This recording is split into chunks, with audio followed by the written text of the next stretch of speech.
आज के इस वीडियो में हमें छठे पाठ के जो अभ्यासार्थ प्रश्न हैं उनको समझेंगे। यानी कि पाठ के अंत में जो दिए गए प्रश्न हैं उनके बारे में जानकारी प्राप्त करेंगे। सबसे पहले हमें आपकी पाठ्य पुस्तक में दिए गए बहुचयनात्मक प्रश्न अर्थात ऑब्जेक्टिव टाइप क्वेश्चन, बहुवैकल्पिक प्रश्न उत्तर जिसे कहते हैं, उनके बारे में समझेंगे। आपको ये पहले भी बता दिया गया है कि आपकी जो बोर्ड परीक्षा होगी उसमें इस प्रकार से जो ऑब्जेक्टिव टाइप के क्वेश्चन हैं, यानी कि जिसमें ऑप्शन दिए होते हैं, आपको विकल्प दिए होते हैं कि 4 विकल्प दिए हुए हैं और उनमें से किसी एक को छांटना है, तो आपकी बोर्ड परीक्षा में ऐसे क्वेश्चन नहीं पूछे जाएंगे। ठीक है। अब आप फिर ये पूछोगे कि सर हम इन प्रश्नों को क्यों पढ़ रहे हैं, जब ये क्वेश्चन बोर्ड परीक्षा में ही नहीं आएंगे तो फिर इनको पढ़ने का क्या औचित्य है। देखिएगा, मैं आपको बता दूं कि हम ये जानते हैं कि इस पाठ में 3 नंबर का एक क्वेश्चन आना है। ठीक है, एक क्वेश्चन ही आएगा और वो भी 3 नंबर का आएगा। तो ये जो प्रश्न है इसमें रासायनिक अभिक्रियाएं और उत्प्रेरक से संबंधित हमें बेसिक जो चीजें हैं, जो फंडामेंटल जो कंसेप्ट हैं, वो क्लियर होने बहुत जरूरी हैं, तभी हम प्रश्न का उत्तर बोर्ड परीक्षा में सही तरीके से कर पाएंगे। तो चलिए हम शुरुआत करते हैं यहाँ पहले क्वेश्चन से। पहला क्वेश्चन है FeCl3 का FeCl2 में परिवर्तन कहलाता है ऑक्सीकरण, अपचयन, अपघटन, संयुग्मन। देखिए, हमने ऑक्सीकरण और अपचयन की जो परिभाषाएं हैं उनमें ये पढ़ा था। एक बार थोड़ा सा आपको ब्रीफली बता दूं मैं। ऑक्सीकरण किसे कहते हैं? जब किसी पदार्थ में ऑक्सीजन का संयोजन होता है, यानी कि ऑक्सीजन जुड़ती है, या ऋण तत्व का संयोजन होता है, या फिर हाइड्रोजन का त्याग होता है और धन तत्व का त्याग होता है, वो तो कहलाता है ऑक्सीकरण। अपचयन इसका उल्टा होता है। अपचयन में क्या होगा? हाइड्रोजन तत्व का संयोजन और धन तत्व का संयोजन तथा ऑक्सीजन का त्याग और ऋण तत्व का त्याग होता है। अब देखिए, यहाँ पर ये 4 जो पॉइंट हैं, इन्हीं के आधार पर ऑक्सीकरण और अपचयन की जो परिभाषा है उसको बनाया गया है। यहाँ आपको गौर करने वाली बात है, इसमें देखिए Fe आयरन जो है वो 1 है, इधर भी Fe। जब कभी भी 2 परमाणु आपस में जुड़े होते हैं, जैसे Fe और Cl है, पहले वाला प्लस का होता है, दूसरे वाला हमेशा माइनस का होता है। ये Fe प्लस वाला और क्लोरीन माइनस वाला। तो यहाँ आपको एक बात ये नजर आ रही होगी कि जो क्लोरीन है इसके पहले तो यहाँ पर 3 परमाणु हैं। कितने हैं? देखो यहाँ लिखा हुआ है 3 लिखा है ना, यानी कि क्लोरीन जो है, जो कि ऋण तत्व है, इसके 3 परमाणु हैं और उसके बाद में यहाँ 2 बचते हैं। कैसे हुए? जैसे मान लीजिए मैं यहाँ लिख दूं कि FeCl3, ठीक, और इसके बाद में यहाँ पर क्या हो गया कि ये FeCl2 और एक क्लोरीन जो है ये अलग हो गया। ठीक है। तो यहाँ पर पहले आयरन के पास में क्लोरीन परमाणु के 3 परमाणु थे क्लोरीन के, और यहाँ 2 बचे, तो एक ऋण तत्व की यहाँ कमी हो गई, ऋण तत्व का त्याग कर दिया। FeCl3 ने ऋण तत्व का त्याग कर दिया। तो हम ये जानते हैं जब कोई पदार्थ या परमाणु ऋण तत्व का त्याग करता है तो उसे अपन क्या कहते हैं? अपचयन कहते हैं। क्या कहते हैं इसको? अपन अपचयन कहते हैं। तो इस प्रकार से इस प्रश्न का उत्तर हम ऐसे दे सकते हैं। और आपकी जो पाठ्य पुस्तक है उसमें भी देखिएगा, यहां पर ये रहा पॉइंट, ऋण विद्युत ऋणी तत्वों के संयोजन और वियोजन के आधार पर ऑक्सीकरण अपचयन की परिभाषा है। वे अभिक्रिया जिसमें पदार्थ ऋण तत्व से संयोग करता है उसे तो ऑक्सीकरण कहते हैं। जैसे यहाँ पर Mg और Cl है, ये Mg प्लस का है और Cl माइनस का है, तो ये क्लोरीन यहाँ Mg से संयोजन कर रहा है, तो यहाँ पर Mg का ऑक्सीकरण हुआ है। ठीक है। और ठीक वैसे ही नीचे दिया गया है जो अपना जो क्वेश्चन था उसी के बारे में, FeCl3 है और ये बन गया FeCl2। ठीक है। तो यहाँ ये ऋण तत्व है, इसकी यहाँ कमी हो गई, ये यहाँ पर 3 थे और यहाँ 2 ही बचे हैं क्लोरीन परमाणु, एक क्लोरीन परमाणु अलग हो जाता है। तो वे रासायनिक अभिक्रियाएं या वे अभिक्रियाएं जिसमें पदार्थ से ऋण तत्व निकलता है, निकलना या त्याग करना एक ही बात है, या निष्कासित होता है, वो अपचयन कहलाता है। तो इस प्रकार से हमने इसे जो पर्सन है इसका उत्तर क्या होगा, अपचयन इसका सही आंसर होगा। चलिए फिर चलते हैं अपने सेकंड क्वेश्चन में। दूसरा क्वेश्चन है, एक पदार्थ दो छोटे सरल अणुओं में टूटता है। देखिएगा इस पाठ में हमारे रासायनिक अभिक्रियाओं के प्रकार हैं, संयोजन अभिक्रिया, वियोजन अभिक्रिया। तो यहाँ पर कोई एक पदार्थ है और वो दो या दो से अधिक छोटे अणुओं में टूट जाता है, तो उसे अपन अपघटन अभिक्रिया कहते हैं या अपघटनीय अभिक्रिया कहते हैं। तो आपकी पाठ्य पुस्तक में जो अभिक्रियाओं के प्रकार हैं अपन उनको नोट करें। यहाँ पे ये रहा अपना पॉइंट, देखिएगा ये यहाँ पर ये लिखा हुआ है, जैसा कि ऊपर तो हेडिंग है अपघटनीय अभिक्रियाएं, ऐसी अभिक्रियाएं जिसमें एक अभिकारक अपघटित होकर अर्थात टूटकर, अपघटन का मतलब ही टूटना होता है, दो या दो से अधिक पदार्थ या उत्पाद बनाता है, जो बनते हैं उत्पाद कहलाते हैं, उसे अपघटनीय अभिक्रिया कहते हैं। तो यहाँ पर तो ये अपनी डेफिनेशन है। और अपघटन अभिक्रिया तीन प्रकार की होती है, अपने सिलेबस में तीन इसके टाइप्स दिए गए हैं। विद्युत अपघटन, ठीक है, विद्युत धारा के कारण टूटेगा, उसमें अपघटन ऊष्मा के कारण, और प्रकाश अपघटन, किसी पदार्थ को प्रकाश देंगे तो वो उसका भी अपघटन होता है, जैसे हाइड्रोजन ब्रोमाइड का होता है। तो इस प्रकार से यहाँ हमने जो अपघटनीय अभिक्रिया है उसके जो परिभाषा है उसको समझा, ठीक है। तो इसका आंसर क्या हो जाएगा, अपघटनीय अभिक्रिया। फिर तीसरा क्वेश्चन है, इलेक्ट्रॉन त्यागने वाले पदार्थ कहलाते हैं। देखिएगा बहुत ही इंपॉर्टेंट क्वेश्चन है और अच्छा लॉजिक वाला क्वेश्चन है कि इलेक्ट्रॉन त्यागने वाले पदार्थ क्या कहलाते हैं। ऑक्सीकरण और अपचयन की जो परिभाषा है वो दो प्रकार से दी गई है, ठीक है। अभी अपने थोड़ी देर पहले पढ़ा था, देखिए एक बार दोबारा आपको मैं रिवाइज करवा देता हूं कि किसी पदार्थ में ऑक्सीजन का जुड़ना ऑक्सीकरण कहलाएगा, या ऋण तत्व का जुड़ना ऑक्सीकरण कहलाएगा, हाइड्रोजन का निष्कासन या निकलना ऑक्सीकरण कहलाएगा, और धन तत्व का निकलना ऑक्सीकरण कहलाएगा।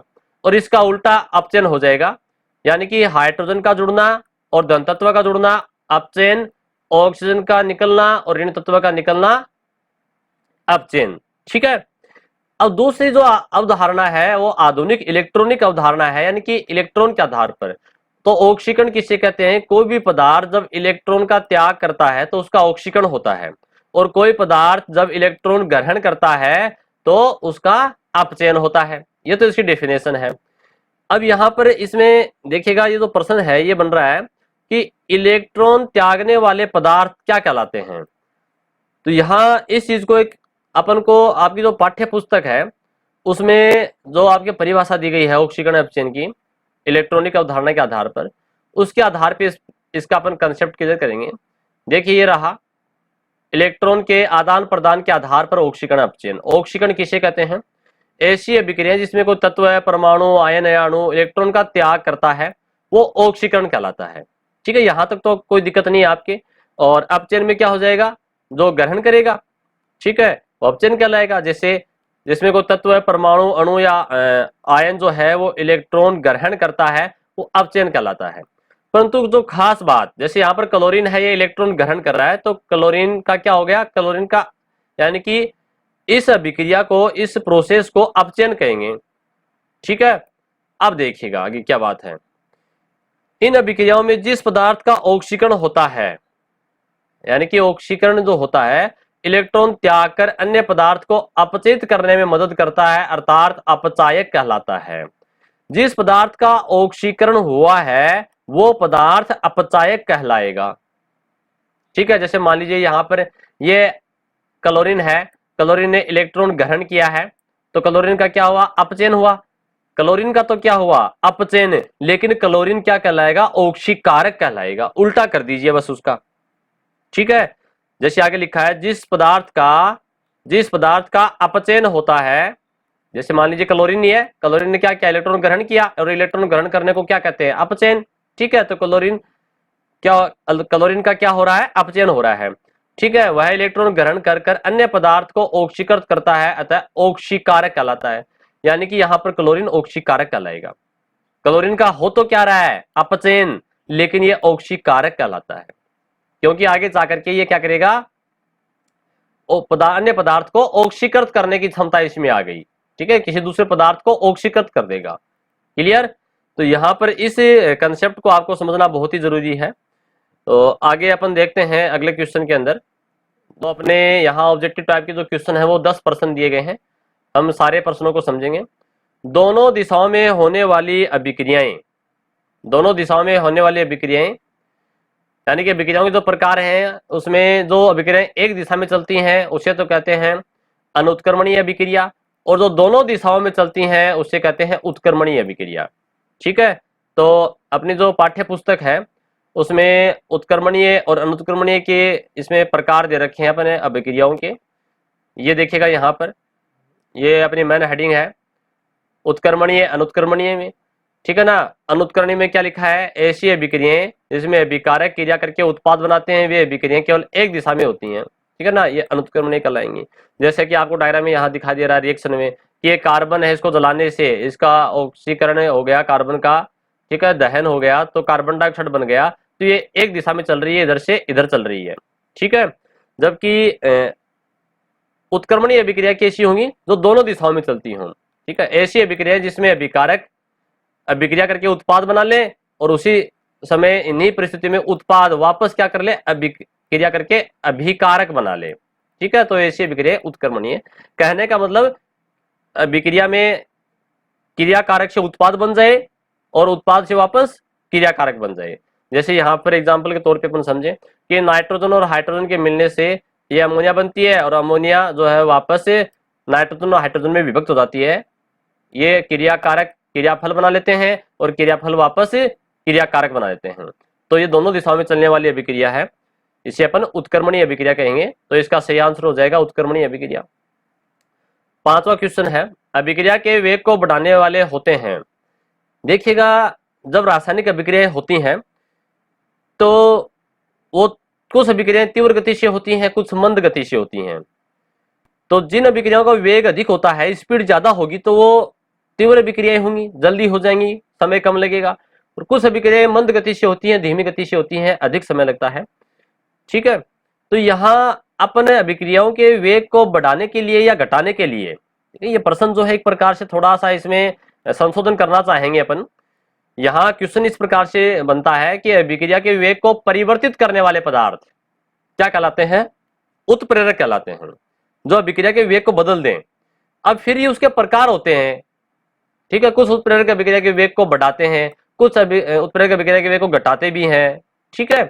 तो जो अभिक्रिया के वेग को बढ़ाते हैं वो तो होते हैं धनात्मक उत्प्रेरक, और जो अभिक्रिया के वेग को घटाते हैं वो होते हैं ऋणात्मक उत्प्रेरक। परंतु यहाँ पर प्रश्न आपकी जो पाठ्य पुस्तक में जो दिया है उसके अकॉर्डिंग उसका आंसर उत्प्रेरक होगा, ठीक है। तो यहाँ देखिएगा आगे इसके ऑप्शन और दे रखे हैं नीचे, अब चाहे क्या कोई नहीं। तो यहाँ अपना जो पाठ्य पुस्तक के अकॉर्डिंग इसका बनता है क्वेश्चन, उसको अपन देखें एक बार। देखिएगा उत्प्रेरक वाले पॉइंट में अपन देख लेते हैं कि आपकी पुस्तक में कहा दिया गया है।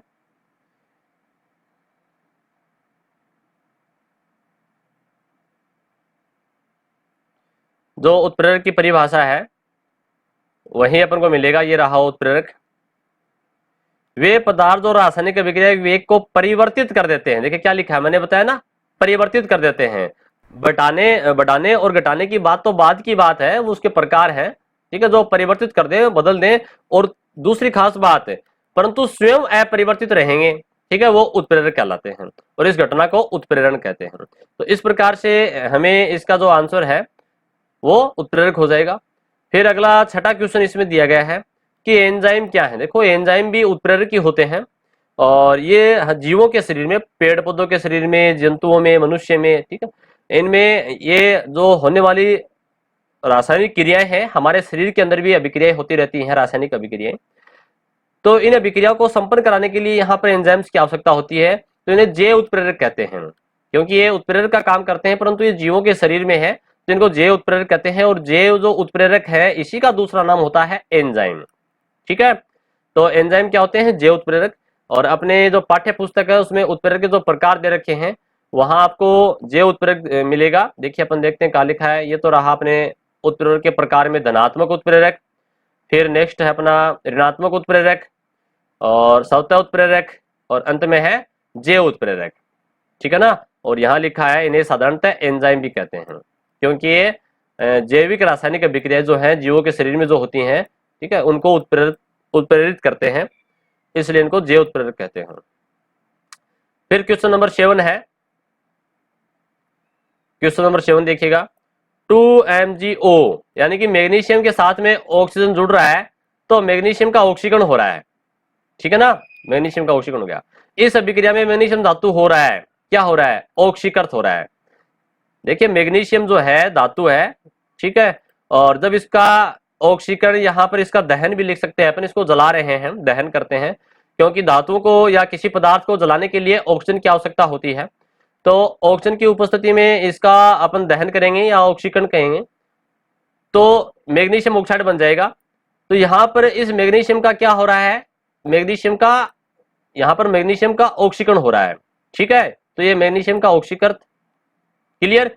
दूसरा यहाँ पर देखिए मैग्नीशियम क्या है, मैग्नीशियम एक अपचायक पदार्थ है, जिसका ऑक्सीकरण होता है वो अपचायक कहलाएगा, ठीक है। थोड़ी देर पहले अभी अपन ने देखिएगा, जो क्वेश्चन था पिछला, क्वेश्चन नंबर आपको याद दिला दूं मैं, क्वेश्चन नंबर जो 3 था उसमें अपन ने पढ़ा था कि इलेक्ट्रॉन, ऐसे पदार्थ जो इलेक्ट्रॉन का त्याग करते हैं, ठीक है, उसका ऑक्सीकरण होता है, लेकिन वो पदार्थ अपचायक कहलाते हैं, ठीक है। तो ठीक वैसा ही यहाँ पर है, परंतु यहाँ पर ये क्वेश्चन सिंपल क्वेश्चन पूछ रहा है कि मैग्नीशियम जो है, मैग्नीशियम क्या हो रहा है, ऑक्सीकृत हो रहा है, क्योंकि मैग्नीशियम ऑक्सीजन ग्रहण कर रहा है, परंतु यहाँ मैग्नीशियम अपचायक है, क्लियर।